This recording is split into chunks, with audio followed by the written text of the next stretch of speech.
জামাই ষষ্ঠীতে না যেতে পারায় তো মনটা খুবই খারাপ ছিল। বর্মশাই শপিং করতে নিয়ে গিয়ে মনটা ভালো করে দিল। তো প্রথমেই চলে গেছিলাম শ্রীরামপুরের জুডিওতে। তো গিয়ে তো আমার জাস্ট চোখ ধাঁধিয়ে গেল, কারণ ওখানকার যা সুন্দর কালেকশন। এর আগে আমি ব্যারাকপুরেরটা গেছি যদিও, বাট শ্রীরামপুরেরটা বেশি ভালো লাগলো। তো কোনটা ছেড়ে কোনটা নেবো তো বুঝে উঠতে পারলাম না। তো লাস্টে একটা ওয়ান পিস নিয়েছিলাম।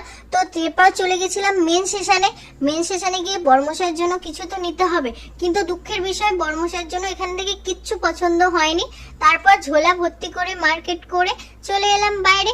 তারপরে বাইরে বেরিয়ে একটুখানি বর্মশাই ফুচকা খেয়ে নিল। আমাকে অনেকবার বলেছিল খেতে, বাট ওর থেকে একটা তো খেয়েছিলাম। তারপর বাজার কলকাতা চলে গেছিলাম। বাজার কলকাতায় এসেই কিন্তু আমার অনেক দিনের বান্ধবী অঙ্কিতার সাথে দেখা হয়ে গেছে।